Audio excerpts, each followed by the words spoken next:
and welcome to our 2015 Chick-fil-A Leader Academy Impact Project Assembly. Today, we are excited to share information about a cause that is important to our team and one that has affected many people in the Brookstone family. This morning, you will see videos and hear stories of people's personal experiences with organ donation. You will hear important information regarding organ donation and will hear what our students are doing to encourage people to become organ donors. 90% of Americans say that they support organ donation, but only 30% know the essential steps to take to become a donor. Today, you will learn why it's important to consider being an organ donor and how to become one. Before we begin, Carson Story will explain a little about the Chick-fil-A Leader Academy and our work this past year.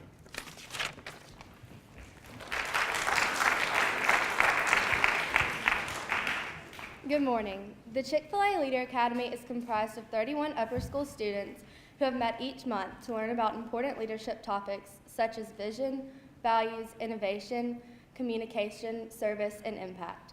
We've learned that even small actions can have an enormous impact and that we all have the power to make a difference. Our Impact Project is the culminating event, and we're excited to share it with you today. We would especially like to thank Mr. Todd Kalish, the operator of the Bradley Park Drive Chick-fil-A, for making this opportunity available to Brookstone School. He's here with us today, and we'd like to ask him to stand for a round of applause.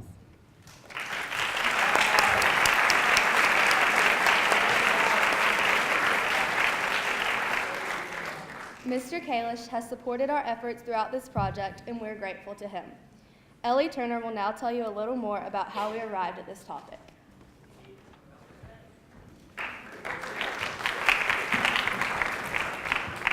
Our group has been thinking about an impact project for months. We wanted to do something that would have a lasting effect and help as many people as possible. We considered events that would help men and women experiencing homelessness or help veterans or members of the military, but we couldn't really move forward. Organ donation impacted one of our Leader Academy teammates' family earlier this year, and we realized that several others in the Brookstone community have been touched by organ donation. Our group realized that if we mobilize others to become organ donors, then we could have an incredible impact on countless individuals. According to the Donate Life website, transplantation is one of the most remarkable success stories in the history of medicine. But despite continuing advances in medicine and technology, the need for organs and tissue is vastly greater than the number of available transplantations. Becoming an organ donor gives hope to thousands of people and can provide people with active and renewed lives. Today we are honored to share the stories of members of our Brookstone family who have been impacted by organ donation. Rudy Pearson is here today to share her story about being a recipient of a new liver. Ms. Pearson, a 2005 Brookstone graduate, lives in Columbus and is married to a Brookstone alum. She is Coach Kaminsky's daughter.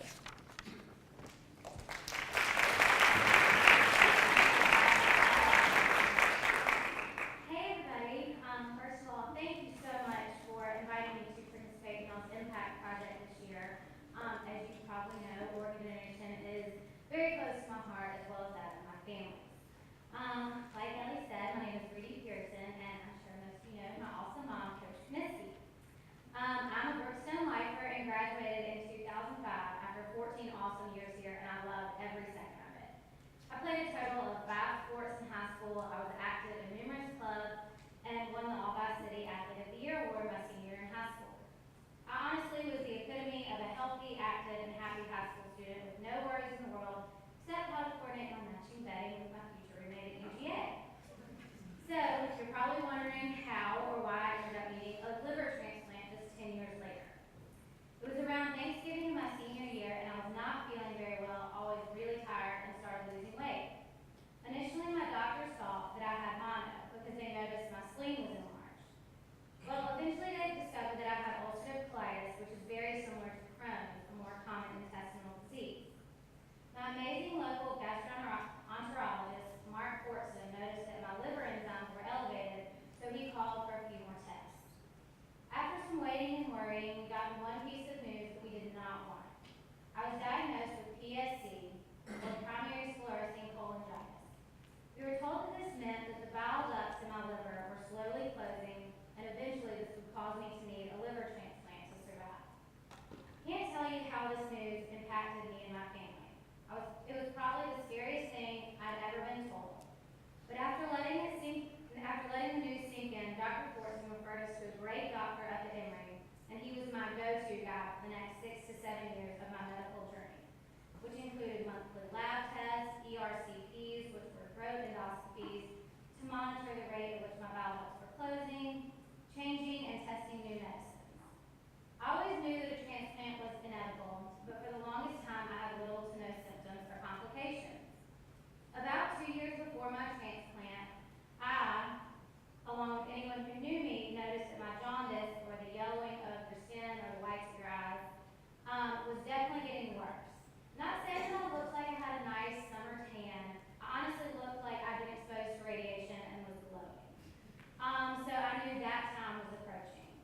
My first visit to the transplant center at Emory was extremely eye-opening. I could not believe how many people were sick and in need of a life-saving transplant of some kind. The waiting room was completely packed every time I had an appointment, and there were so many people there that I could tell were a lot sicker than myself. After going through every evaluation and test the doctors could come up with, I was placed on the liver transplant list in July of 2013. The waiting game is the worst part. They tell you it could be 2 weeks or it could be 2 years. My husband and I celebrated our first wedding anniversary on March 2nd, 2014. And just 5 days later, we were woken up at 2:40 in the morning by my phone ringing. It was the call. I honestly don't remember anything until about 9 o'clock that morning, and the ride to Emory was extremely quiet and very anxious. We were overwhelmed with the shock that this was happening, and it was happening that day. Then you wait and you wait and you wait. The day lasted forever. Emory let us know that the organ was coming from Florida, and that we would know more once it arrives. That means you wait all day, and if the doctor doesn't think it would be a good match or has any type of imperfection, you go back home and you wait all over again. At some points during the day, I almost wanted to be that person that got to go home. But by 6 p.m., the nurse comes in, hands me a gown, and says it's time to go. I think every emotion a person can have was going through my body, and my mind was racing about what was to come. I was thinking about my family, my donor's family, what had happened, what would happen to me, how is this recovery going to be, how is my family going to be able to handle all this, and will I make it through surgery or see my family again?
She's also graduated from Brookstone in 2005 and is now in Atlanta teaching 5th grade.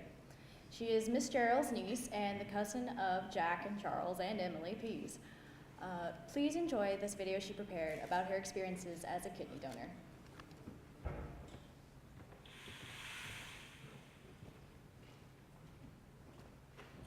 Hey Brookstone, my name is Kathleen Pease. I'm a 2005 graduate of Brookstone, and I'm so excited that you asked me to participate in your impact project about organ donor awareness. It's a topic that's near and dear to my heart, so I'm just so excited that you chose it to be your focus this year. It doesn't really seem that long ago that I was in your shoes at Brookstone. I can still remember being in Mr. East's freshman English class and hearing the story of how a transplant saved his wife's life. I remember being just blown away by that story that doctors knew how to do that. That just seemed very cool and crazy to me. But I also don't think I would have believed you if you had told the high school version of myself at that time that at the age of 25 I would be a kidney donor. So here's just my story in a nutshell. I can remember sitting on the beach with my cousin Amanda about 4 years ago, and she was explaining to me and my family about her boyfriend Nick and how sick he was. He had a disease called polycystic kidney disease, which is just a nasty disease that creates cysts on the kidneys and lowers their function and has all sort of side effects as a result. He just had low energy, he was in a ton of pain and discomfort all the time, and he really was about to head to dialysis if he did not get a kidney soon. Now what's cool about kidney transplants is that the donation can usually come from a live donor, and a lot of times people will get their family members to donate to them. But unfortunately for Nick, almost all of his family members had the same disease, so he knew that he was going to have to get his kidney from somewhere else. So fast forward a little while from that conversation, and my life was just continuing as usual. In the back of my mind, every once in a while I'd think, I wonder if I could be a match for Nick. But I really never felt called to action until I heard a story about this guy named Clay from Columbus. Clay and I both grew up in Columbus, so we knew each other our whole lives, and we were both at Auburn University at the same time. So we just knew each other. Then I heard after college that he got really sick and needed a new kidney, and actually his nurse at Emory donated to him. I just remember being so inspired by that story because this nurse did not know Clay up until the time he was in the hospital, and she chose to donate and save his life. And it sort of made me wonder, could I really do that? And I came to the decision that I really could. So I texted my mom that night and I said, hey, I think I'm going to get checked to see if I can donate to Nick. She said, go for it. And really, from then on, I never looked back. I scheduled a series of doctor's appointments and evaluations, and eventually it was determined that I was a match for Nick. We scheduled the surgeries for June 2012, and I always just had a peace of mind that it was the right thing for me to do. So the surgeries came and they were successful. I woke up and heard that it went well, and then within a few hours, Nick had the kidney function of a normal person, which is just incredible. People a lot of times will ask me, oh, how do you do that? I could never do that. Or they'll say, Kathleen, what if years down the road, your parent or sibling or child needs a kidney, and you've already given yours away? And all I can really respond and say is that the situation was clear at the time. It was Nick is really sick and needs a kidney. I was really healthy and I could give him a kidney and I could give him a healthy life that he'd been missing out on for way too long. So I always say that if you're healthy enough, open your mind to the possibility of being an organ donor. And that can mean a bunch of different things. It doesn't necessarily mean being a kidney donor. I just know that whatever fear or pain that might have been a part of the kidney donation experience was totally overshadowed by the positives that came from it. It was very cool because the next year, Nick and Amanda got married, and I was there and I got to see Nick healthy and happy and full of energy, and it was because he had a brand new kidney. So thank you again for asking me to be a part of this great thing you're doing today. Again, if you have questions about the kidney donation process, I know that my aunts or my cousins or nieces or nephews at Brookstone can put you in touch with me. I hope you'll have a great day, and thanks again for asking me to participate. Thanks.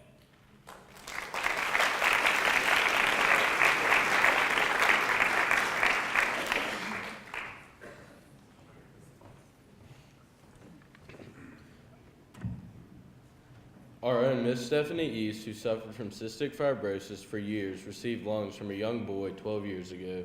Please welcome her as she comes to share her story.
As many of you know, my father, Patrick Graham, recently was the recipient of a new liver from an organ donor.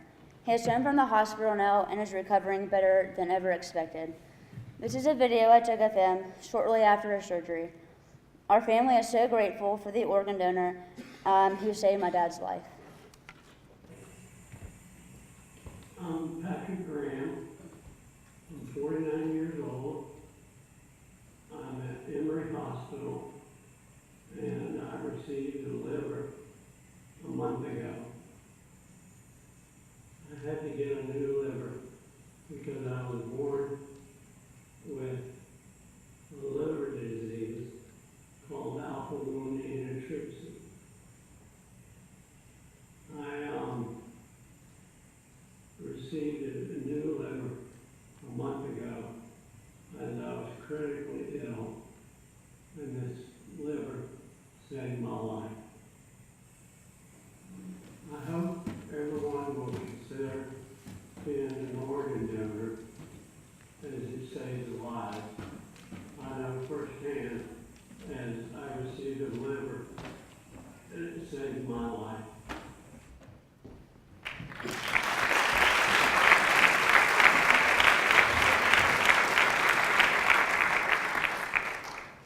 Many people have misconceptions about organ donation. Today, we would like to set the record straight by sharing these myths with you and giving you the real facts. Myth: a physician or EMT may not do everything possible to care for me in an emergency situation in order to take my organs for transplant. Fact: upon arrival at an accident scene or upon receiving you in the emergency room, all medical personnel immediately spring into action and try to save your life. Physicians involved in a patient's care by law have nothing to do with transplant programs.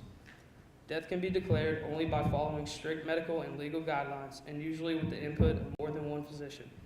The local organ procurement organization does not become involved until all life-saving efforts have failed and death has occurred.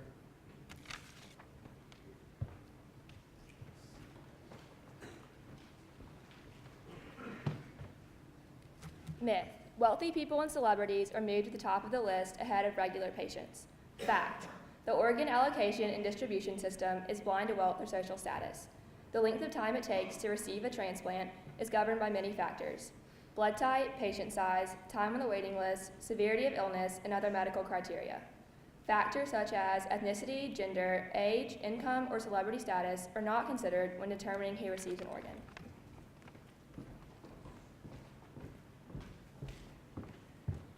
Myth: no religion does not support organ donation. Fact: no major organized religion in the world objects to organ donation. In fact, donation is often encouraged as an act that exemplifies a basic religious principle, that the giving of life and alleviation of pain and suffering is the highest level of spiritual generosity and love one can offer.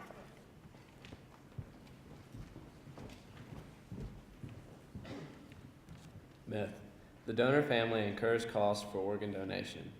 Fact: families of donors are in no way responsible for costs relating to organ and tissue donation. These costs are paid by the Organ Donor Recovery Program and later billed to the Transplant Center, which in turn bills the transplant recipient's insurance company. Donor families pay only for the medical costs up to the time of their loved one's death.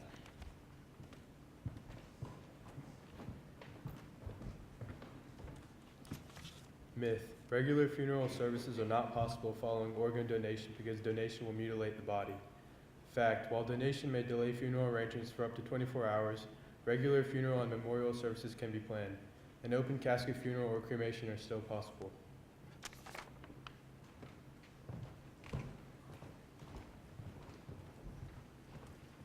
Myth: I am too old to be a donor. Fact: there's no age limit for donation. At the time of death, appropriate medical professionals will determine whether organs and tissues are useful for transplantation. Recovery for research, therapy, and whole body donation are possible options.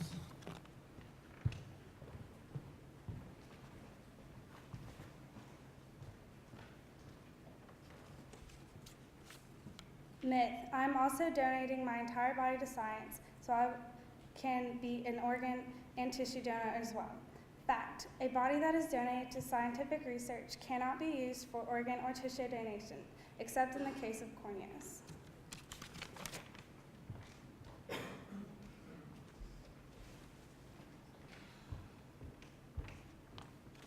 Myth: I do not need to register to be a donor or tell my family that I want to be a donor because I have it written in my will. Fact: by the time your will is read, it'll be too late to recover your organs. Registering to be a donor and telling your family about your decision is the best way to ensure your wishes are carried out. You may also designate donation in advance directive or in a health care power of attorney where you designate someone to make decisions if you are not able.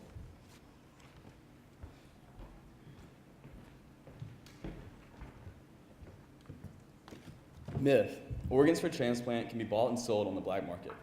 Fact: unlike some third world countries where an individual can sell one of or his kidneys for transplant, the selling or buying of organs for transplant is illegal in the United States. There is no transplant physician or center in this country that will transplant an organ that was not recovered through the national waiting list system.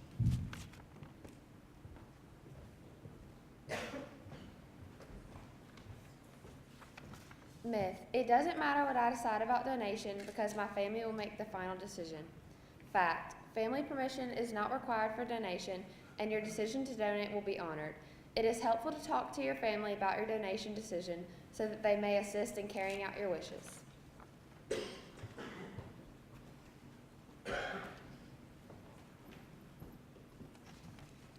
Now that you know the facts about organ donations and have heard from some people who have been impacted by this awesome act of service, we hope you will consider becoming an organ donor.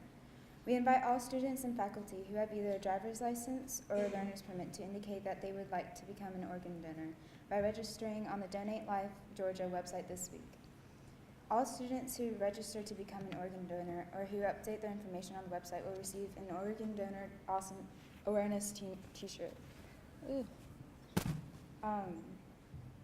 Those who are underage but are still interested in becoming an organ donor when they reach 15 will receive an Organ Donor Awareness bracelet when they add their name to the sign-up sheet. Computers will be set up in the Turner Center Gallery following this assembly for seniors and faculty to sign up today. The computers will then be set up in Ms. Laughlin's office for the remainder of the week for all others to register. You must register on these computers or put your name on the sign-up sheet if you are underage in order to receive the t-shirt or bracelet.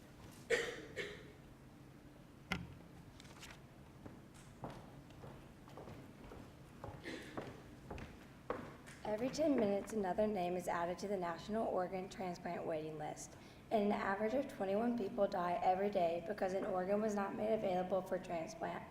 There are over 123 men, women, and children who are currently in need of an organ transplant. Today, we have the power to potentially save countless lives by signing up to Donate Life and be organ donors. Our group will continue to encourage people to become organ donors, and we hope you will share this information with your friends and family members.